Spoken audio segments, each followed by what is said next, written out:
चंपई सोरेन जी से अनुरोध है कि हम जे एसएससी जेई छात्रों को अगर रिजल्ट नहीं दे सकते हैं तो जहर दे दें। हम लोगों को बहुत दिनों से तड़पाया जा रहा है। तो सूद पर पैसा लेके सर पड़ रहा है। मेरी माँ इस उम्मीद में कर रही थी कि साल भर में एग्जाम होगी और रिजल्ट आ जाएगा, और ये एग्जाम आप सोच लीजिए 21 दिसंबर में आया था और आकर 24 फरवरी आ गया, आज तक रिजल्ट नहीं आया सर। और उस दिन का आप अगर 5% के सूद से भी जोड़िए इंटरेस्ट पे, तो मेरी माँ को कितना भुगतान करना पड़ेगा ये आप सोचिए सर। और अगर इसके माध्यम से अगर मुख्यमंत्री के पास मेरी आवाज जाए तो जल्द से जल्द रिजल्ट को प्रकाशित करें, मेरा निवेदन यही होगा।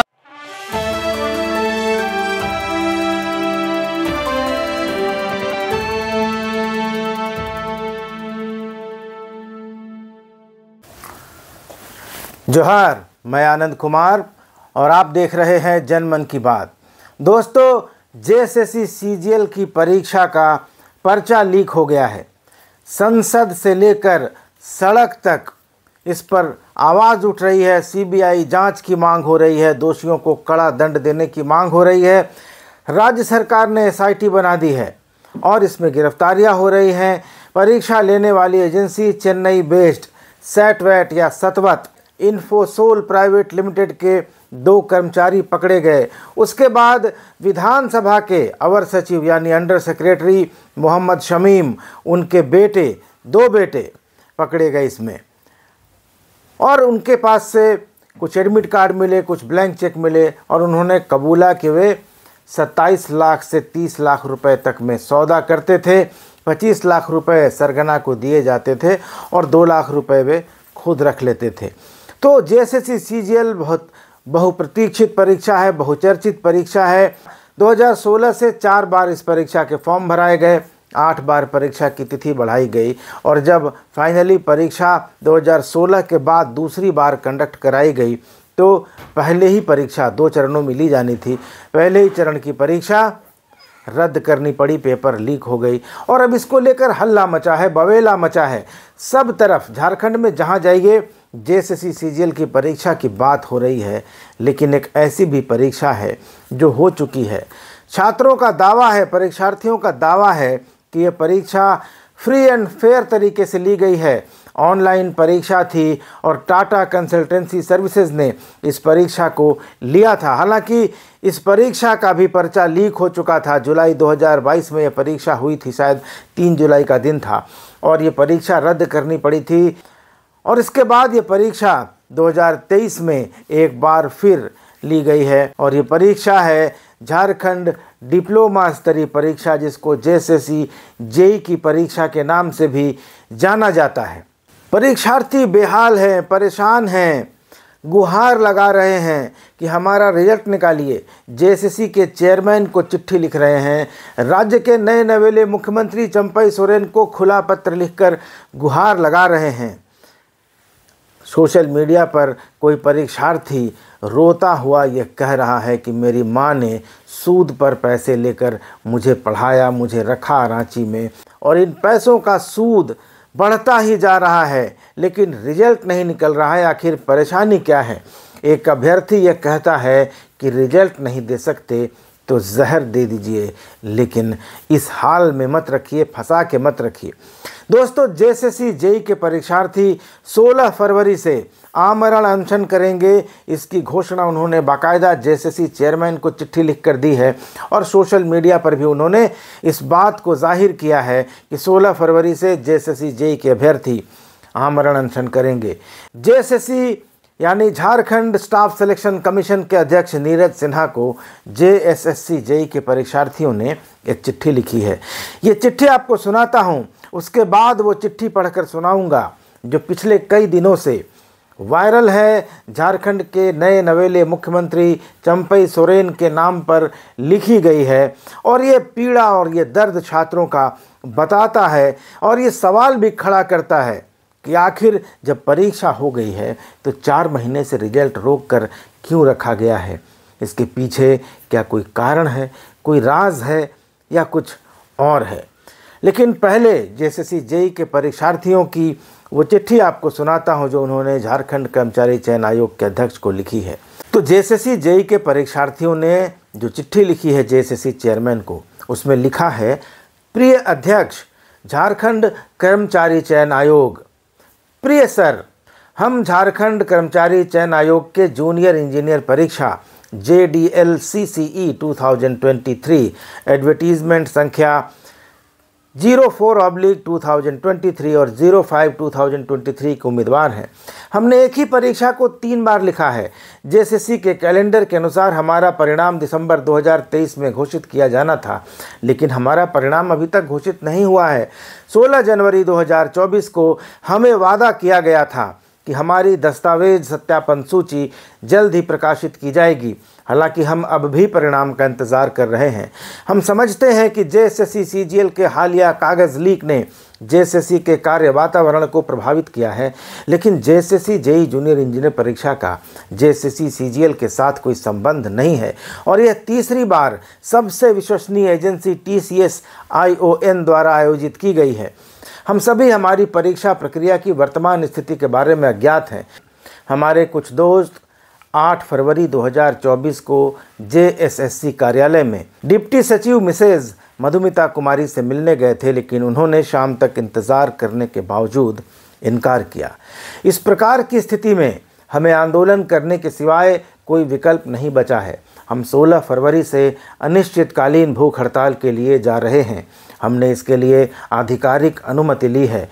कृपया 16 फरवरी से पहले दस्तावेज सत्यापन सूची प्रकाशित करें। हम सच में आंदोलन नहीं करना चाहते हैं, लेकिन आयोग ने कोई विकल्प नहीं छोड़ा है।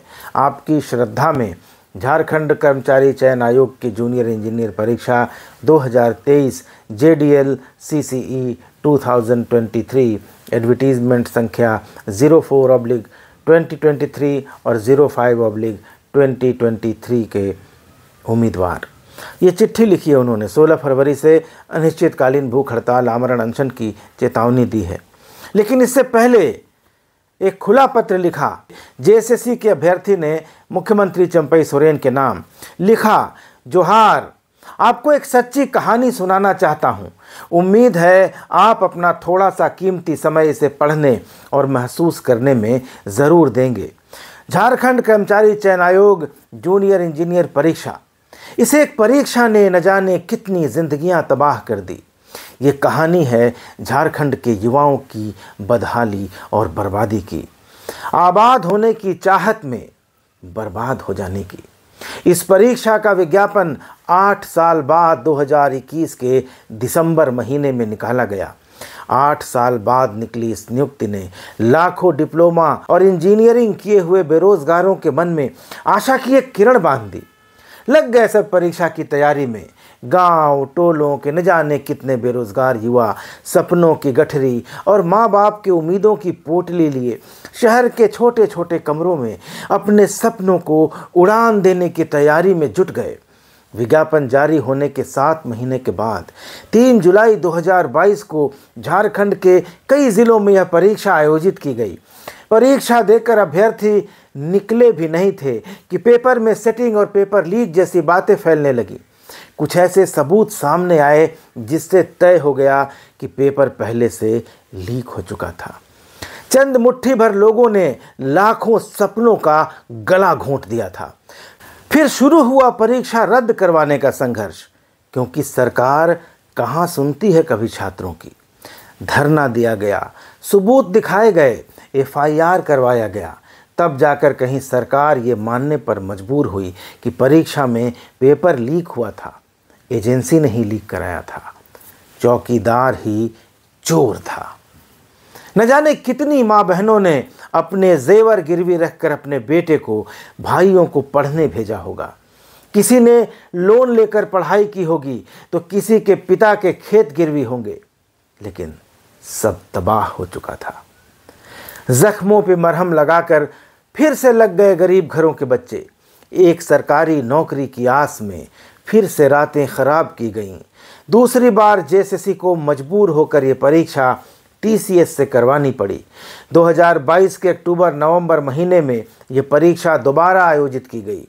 परीक्षा का रिजल्ट आने ही वाला था कि झारखंड सरकार की नियोजन नीति रद्द हो गई और इसके साथ ही लाखों सपने, माँ बाप की उम्मीदें हमेशा हमेशा के लिए मर गए। कहते हैं कि मरने के बाद भी मानव शरीर के कुछ अंग कुछ समय तक जिंदा रहते हैं। कसाई भी जब मुर्गी का गला रेत देता है तो कुछ समय के लिए खूब तड़पती है, फिर निढाल हो जाती है। ठीक उसी तरह कुछ लोग नियोजन नीति रद्द होने के बाद भी लगे रहे, सरकार से विनती करते रहे, मिन्नतें की गईं, हमारे सपनों का गला मत रेतिए, पर सरकारें कहाँ सुनती हैं। सरकारों के नए महल बने, नए आवास बने, इस बार जिंदा लाशों की कब्र पर। हजारों ने पढ़ाई छोड़ दी, घर चलाने के लिए दिल्ली गुजरात जाकर गार्ड की नौकरी पर लग गए। माँ के जेवर जो गिरवी पड़े थे उन्हें तो शायद अब छुड़ा न पाते, पर दाल रोटी तो चलानी ही थी ना। कोई मर जाए तो 13 दिन का शोक होता है, पर सपनों के मरने का मातम उम्र भर चलता है। लेकिन कुछ सपने अभी भी सांस ले रहे थे, थोड़ी जान बाकी थी अभी। 2023 के अप्रैल महीने में फिर से इसी परीक्षा का विज्ञापन निकाला गया। जो पूरी तरह से बर्बाद नहीं हुए थे अब तक, वे फिर से लग गए। सपने इतनी आसानी से कहाँ मरते हैं। 2023 के सितंबर अक्टूबर में यह परीक्षा तीसरी बार हुई। इस बार लग रहा था कि सरकार इतनी निर्दयी तो नहीं हो सकती कि मरे हुए को भी मारे। TCS जैसी नामी गिरामी एजेंसी परीक्षा ले रही थी, पर शायद JSSC जूनियर इंजीनियरों की किस्मत अमावस के दिन लिखी गई होगी। TCS ने रिस्पॉन्स शीट ही जारी करने में 37 दिनों का समय ले लिया। गरीब घरों के बेटे फिर निकल पड़े सरकारी महलों के चक्कर काटने, जिनके नीचे न जाने कितने सपनों की दबी कुचली लाशें पड़ी थीं। महलों में रहने वाले सरकारी बाबू कहाँ गरीबों के मुंह लगते हैं। हर जगह से दुत्कारा गया। ऐसा लग रहा था कि रिजल्ट नहीं, भीख मांगी जा रही है। परीक्षा को लगभग 4 महीने बीत गए हैं, अभी तक रिजल्ट नहीं आया है। आपसे उम्मीद है कि आप JSSC जूनियर इंजीनियर का रिजल्ट जारी करके हमें इस नर्क भरी घुटन और तकलीफ़ से ज़रूर निकालेंगे। JSSC जूनियर इंजीनियर का एक असहाय अभ्यर्थी। दोस्तों, इसके बाद कहने सुनने को क्या बाकी रह जाता है। लाखों परीक्षार्थी, उनके माँ बाप, उनके सपने, सब इन परीक्षाओं पर टिके होते हैं। लेकिन कोई परीक्षा बिना विवादों के होती नहीं, और अगर होती है तो इसी तरह, इसी JSSC JEE के अभ्यर्थी की तरह गुहार लगाते हैं, रिजल्ट का इंतज़ार करते हैं। लेकिन ये इंतज़ार कब तक चलेगा। PGT परीक्षा हो गई, उसका रिजल्ट नहीं आया। लैब टेक्नीशियन की परीक्षा हुई, धांधली की बातें सामने आने लगी। जितनी परीक्षाएं हो रही हैं, सब में कुछ न कुछ गड़बड़ी हो रही है, और गड़बड़ी नहीं हो रही है तो रिजल्ट रुक जा रहा है। आखिर रिजल्ट रोकने का क्या मकसद है। जब परीक्षा हो गई, ऑनलाइन बेसिस पर परीक्षा है, इसकी स्क्रूटनी में, इसके एवेल्यूएशन में भी समय नहीं लगता है। एक बटन भर दबाना होता है और रिजल्ट बनकर निकल आएगा, मेरिट लिस्ट बनकर आ जाएगी, कट ऑफ का के हिसाब से मार्कशीट बनकर आ जाएगी। तो फिर दिक्कत क्या हो रही है। आखिर JSSC JEE का रिजल्ट किसके लिए रोक कर रखा गया है, क्यों रोक कर रखा गया है, और जब रोक कर रखा गया है तो क्या इसके पीछे कोई फाउल प्ले खेला जा रहा है। आखिर क्या हो रहा है। सरकार ने JSSC एक्ट में संशोधन करके एक नियम बनाया, नियम 13, और उसमें सरकार ने वो शक्ति ले ली जिसके ज़रिए वह JSSC के कामकाज में सीधे हस्तक्षेप कर सकती है। कठिनाइयों को दूर करने की शक्ति है धारा 13 JSSC एक्ट 2008 में। अमेंडमेंट हुआ 2011 में और JSSC ने यह धारा जोड़ी है, लेकिन सरकार इंटरवीन नहीं करती है। JSSC ने अपनी नियमावली बनाई कि एग्जामिनेशन के पेपर जो सेट करेंगे एक्सपर्ट, उनकी बहाली करेगा JSSC, क्वेश्चन पेपर छपवाएगा, प्रिंटिंग प्रेस का चयन करेगा, रिजल्ट प्रकाशन तक JSSC का काम है। इसमें बाहरी एजेंसी की मदद ली जाएगी। ये कहीं नहीं लिखा था कि बाहरी एजेंसी को जिम्मा दे दिया जाएगा। तो आखिर JSSC ने आउटसोर्सिंग एजेंसियों को जिम्मा क्यों दे दिया, और जिम्मा देकर और बार बार पल्ला भी झाड़ रहे हैं कि हमें कुछ नहीं मालूम होता है। क्या यह किसी बड़ी गंभीर साजिश की ओर इशारा नहीं करता है। आप खजाने की रखवाली चोर को दे देंगे और फिर कहेंगे कि हमें कुछ मालूम नहीं है। जिम्मेदारी तो आपकी बनती है, जवाबदेही आपकी बनती है और आप इस जवाबदेही से भाग नहीं सकते। जेएसएससी के अधिकारी पल्ला झाड़ने में लगे हैं, चमड़ी बचाने में लगे हैं, लेकिन जेएसएससी एक्ट और जेएसएससी का अपना रेगुलेशन उनकी चमड़ी को उधेड़ने के लिए काफ़ी है। अगर परीक्षार्थी इस मामले को लेकर कोर्ट चले जाएं, कोई इंडिपेंडेंट कार्यकर्ता, सामाजिक कार्यकर्ता इस मामले को लेकर कोर्ट चला जाए कि जेएसएससी आखिर किस बिना पर, किस एक्ट के आधार पर, किस रेगुलेशन के आधार पर, किसके आदेश से पूरी की पूरी परीक्षा की प्रक्रिया विज्ञापन निकालने से लेकर रिजल्ट के प्रकाशन तक आउटसोर्स कर दे रहा है, तो मुझे यकीन है कि कोर्ट इन लोगों को उल्टा टांग देगा। लेकिन अभी तो ज़रूरत है परीक्षार्थियों के रिजल्ट निकालने की। जेएसएससी सीजीएल परीक्षा की जांच हो रही है। ये परीक्षा आगे फिर होगी, फिलहाल इसकी जांच होगी, दोषी पकड़े जाएंगे, उन्हें सज़ा मिलेगी, क्या होगा कोई नहीं जानता। लेकिन जो परीक्षा हो चुकी है, जिसके परीक्षार्थी रिजल्ट के इंतज़ार में हर दिन काट रहे हैं, किसी तरह से गुहार लगा रहे हैं, रो रहे हैं, उनकी कौन सुनेगा? इन लाखों परीक्षार्थियों और उनके घर वालों की आह लगेगी। अभी भी समय है सरकार और जेएसएससी के पास कि इन बद्दुआओं को दुआओं में बदलने के लिए आपके पास चंद दिन हैं, वरना फिर हाय लगती है तो क्या होता है ये सभी जानते हैं। दोस्तों, ये वीडियो कैसा लगा ज़रूर बताइएगा। चैनल को ज़रूर सब्सक्राइब कर लीजिएगा, क्योंकि आपका प्यार, आपका समर्थन ही मेरे लिए सब कुछ है, मेरी पूंजी है। YouTube से मुझे कुछ आय नहीं होती है, लेकिन आप लोग जुड़ते हैं, वीडियोस के व्यूज़ मिलते हैं तो मुझे अच्छा लगता है। और चूँकि मुझे अपना परिवार भी चलाना होता है, उसके लिए कुछ और उद्यम करना होता है, तो मैं YouTube के लिए उतना समय नहीं निकाल पाता हूँ। लेकिन फिर भी परीक्षार्थियों के लिए, जो प्रतियोगी परीक्षा की तैयारियाँ कर रहे हैं, झारखंड के अपने छोटे भाइयों के लिए मेरे दिल में एक ख़ास जगह है। और जब भी मुझे मौका मिलता है, मैं आपकी समस्याओं को, आपकी बातों को ज़रूर आपके सामने रखता हूँ। मैं आपके लिए कुछ कर तो नहीं सकता, लेकिन आपका दुख बांट सकता हूँ। और अगर रिजल्ट निकलता है, परीक्षार्थी सफल होते हैं और उनको जो खुशी होती है, तो वो खुशी मुझे भी बहुत आनंद देती है। धन्यवाद। नमस्कार।